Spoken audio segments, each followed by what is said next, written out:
This is how you cross over from Israel to Gaza, and right now we're in no man's land. Prime Minister, do you now regret when once asked what your favourite joke was, you replied, Nick Clegg? And Deputy Prime Minister, what do you think of that? Mr. Trump, why should you be president? What makes you fit for the role? Is it just one big ego trip? Thank you very much. People aren't sure they can trust what you say. You say things and then it turns out that they're not quite what you said. And if we deliver what we say we're going to deliver. My name's Andy Bell and I've been a journalist for over 30 years. In this podcast series, How Did We Get Here?, I ask a guest to provide background and context to a big story in the news. This week, the first TV debate between President Trump and the Democratic challenger Joe Biden.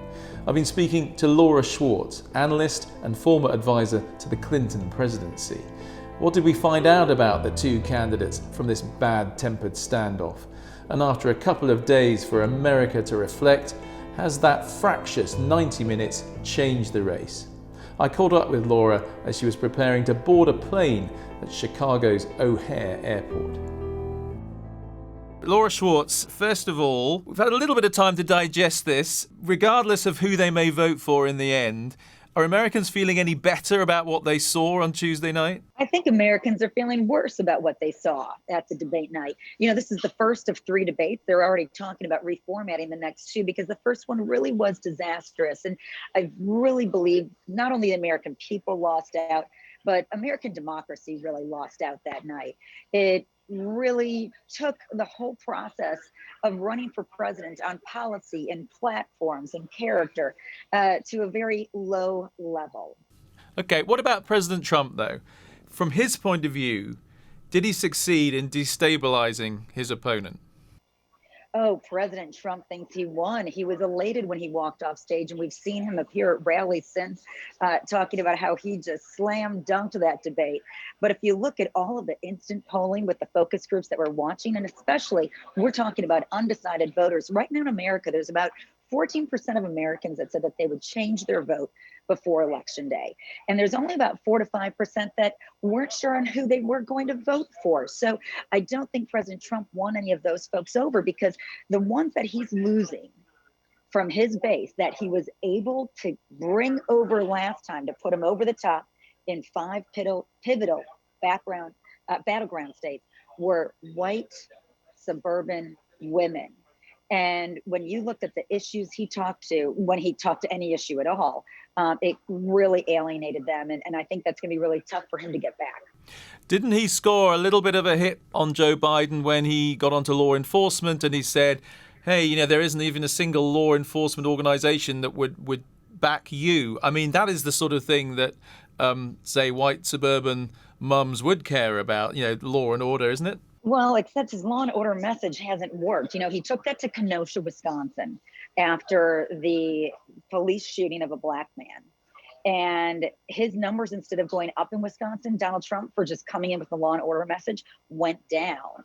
When Joe Biden went in, having a conversation with the community, that same location, his numbers went up. So it's showing the Trump campaign. And by the way, they've taken down all of their law and order commercials.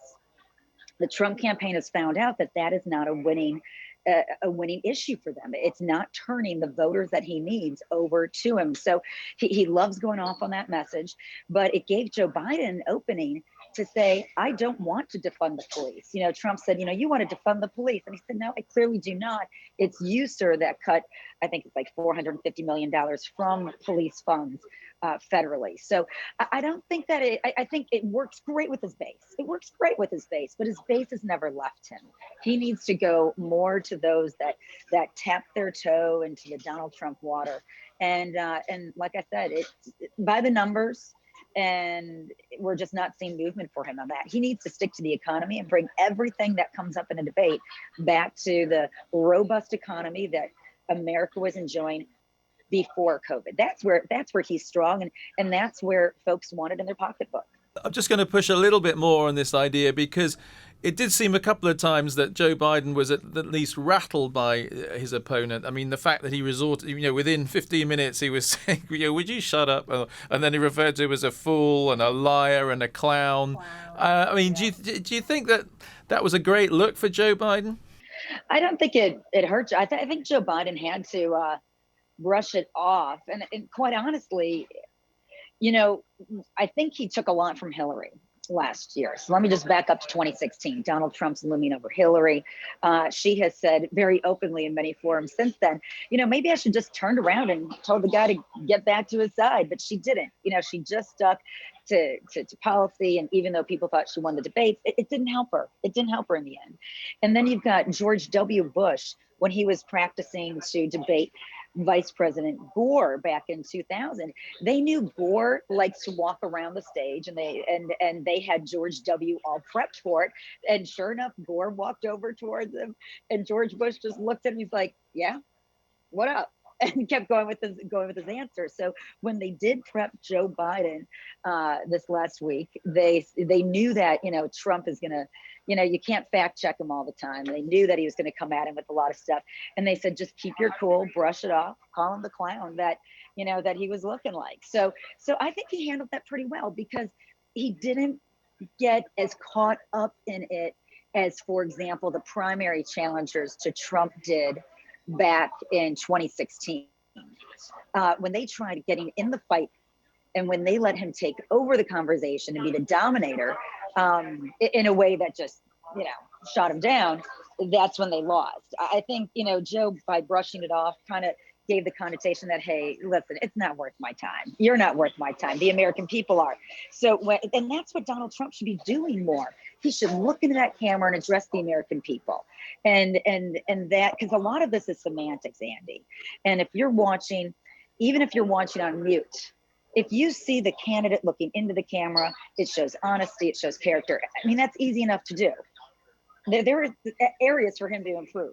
I mean, Joe Biden did do that a few times. Do you think that worked for him? I think it did. I think it made a connection. And although I think, he's got to be more prepared to talk about law enforcement in another way. I do agree with that.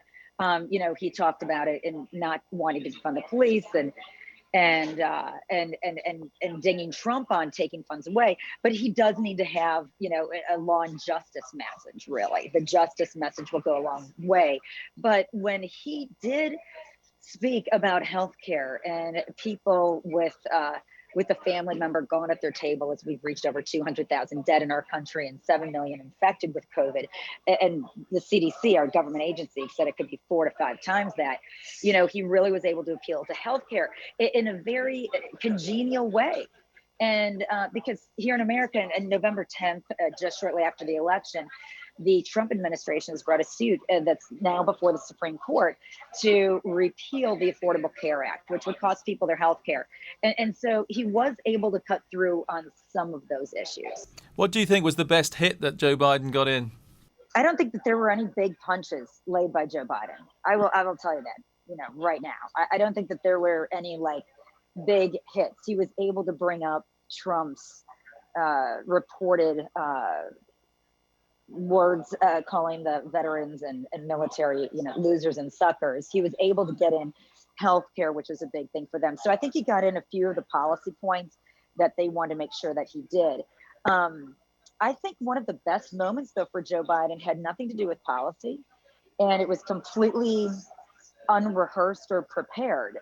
Joe Biden at one point in the debate was talking about his son, Beau, who was the state attorney general in Delaware, who volunteered, went in the military, and served in Iraq. And he came back. He died of a horrible brain cancer. And so he was talking to the fact that, of course, we heard these allegations that were confirmed that Trump called, military men losers and suckers. And he was talking about his son's service. As he was talking about his son Beau's service. Sorry to interrupt, Laura. Were those comments confirmed, did you say, about what the president said? I thought they remained unconfirmed and he denied them. Well, they weren't. Yes, they were confirmed by the reporter and the editorial staff of The Atlantic. And they didn't come out in public. So they were well, let's say they're corroborated by the editorial staff at The Atlantic. And then I think there were 3 other newspapers, the Washington Post, New York Times, and one other that were working on the same story. All right, I'm sorry to have interrupted you. They're obviously disputed. Sorry to interrupt. Carry on. Those could be disputed, but then look at Woodward's interviews that were on tape with them confirmed through that with Secretary Mattis, who was the defense secretary for Donald Trump. You can go that route. Instead of looking at the article in the Atlantic, listen to the tapes with Bob Woodward for the interviews he did for his book, Rage. But listen, there was this point. So Joe Biden is talking about supporting the military and what he would do. And his son, Beau, who got the Bronze Star and so forth. Trump jumped in, and instead of just jumping in to say, I do support the military, my generals are the best generals in the world, he went personal. And that's what Donald Trump does. And it works well for Donald Trump, and it plays, again, to his base very well. But he went personally and said, hey, your son Hunter got kicked out of the military. He was dishonorably discharged. Now, this is the other son who's still alive. And Joe Biden said, no, he was not dishonorably discharged. He was like a cocaine addict and da, da, da, da. So Joe looked into the camera and said, my son has a drug problem. He's battled it all his life. And he's, and he lives with that every day. And that moment just connected to him, to every parent at home that has that issue going on in their family. And that was a moment that Trump gave him by not sticking to the message. If Trump sticks to an economic message and he opens the door for not just repealing healthcare, but really having a plan, I think he could do quite well. Donald Trump's got a lot of tools to use. It's just too bad that he doesn't use them effectively. But in that debate, Andy, nobody got to do anything effectively. Ground was lost from the get-go. The moderator reminded them after halfway through that, listen, these are the ground rules both campaigns agreed to. And so, yeah, I think both of them have to prep again for the next one, because the next debate is actually a town hall, Andy. So it'll be really interesting with 40 undecided voters in Florida, which is a pivotal state. And there'll be a moderator introducing those voters, but the voters are the ones that are going to ask the question to the candidates. And the candidates can then respond to the voters. I think that's going to be a much better forum for the American people to identify with these folks. And that's very interesting, because then the way, as you say, that the candidates interact with the people in that room on a kind of person-to-person level is going to be important for the impression that people get at home. I agree, because the idea is that the people at home can maybe see themselves in those folks that are kind of representative of just the American people. And they're going to bring up issues like healthcare and education and the COVID crisis and justice. And I really hope that we get more information and perspective from both candidates, because it serves us better. Yeah, let's talk about COVID, because that is such a massive issue, presumably, in this election, unlike any previous one of anything comparable, really.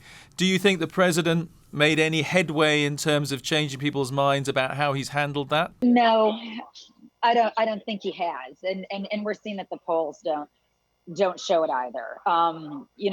He said that he had a great response on the day that we reached 200,000 dead in America. He gave himself an A+ when asked to grade his response efforts. The American people are dealing with this every day. They're getting up, having to choose to send their kid to school or keep them home, and many of them don't even have the choice. They've got to keep them home. And so people are living with the effects of COVID every day, whether that be a health effect or a condition afterwards, or just with the impact on their family economically or education. So, I think if he was able to say, listen, these are the lessons we learned in the first 2 months and how we got on track in the third and fourth month when we saw a decrease. And this is my plan for the future, but it's just hanging on a vaccine. Two other points I think we need to bring up about what the president said. One was when he was invited to condemn white supremacists, specifically a group called the Proud Boys.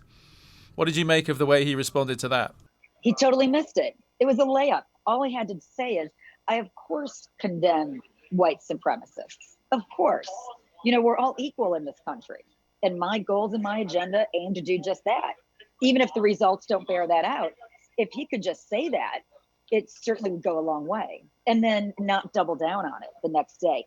Although he did say it in the afternoon, the day after the debate, later on, when the advisors were telling him, hey, dude, this is horrible.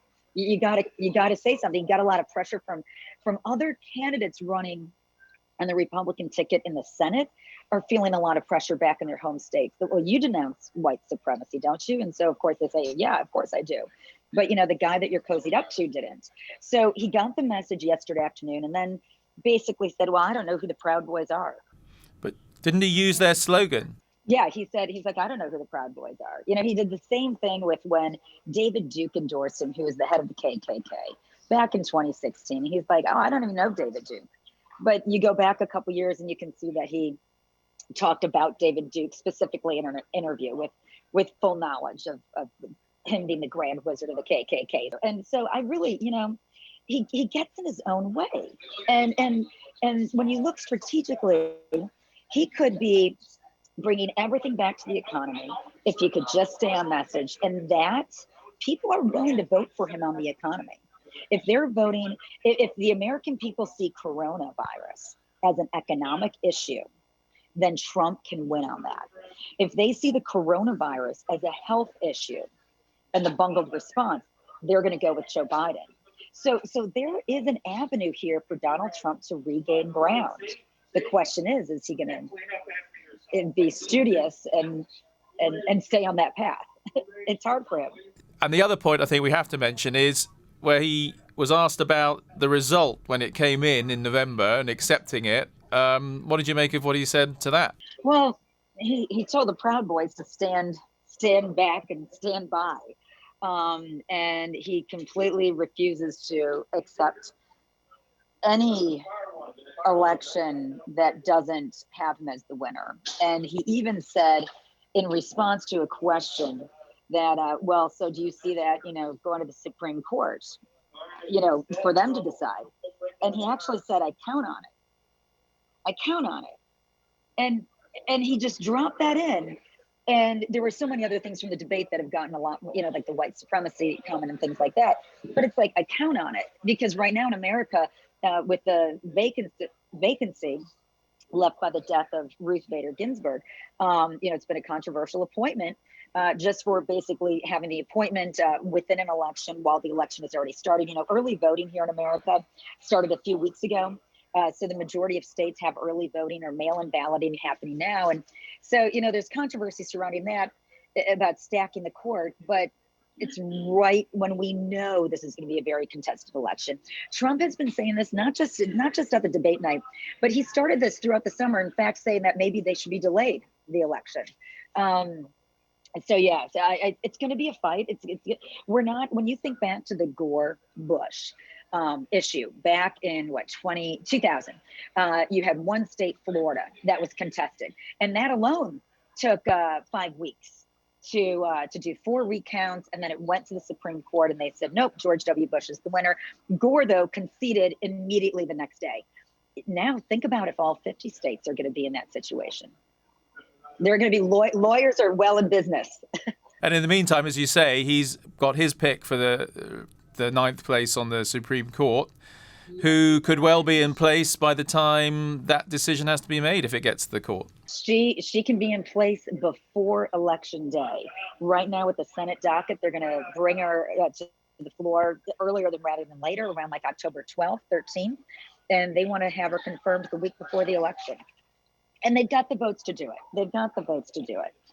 I mean, as an American, can I ask you, are you kind of worried about how this could all play out for your country? I am. And, I am because I see that my parents are worried. I see that my friends that have kids are worried.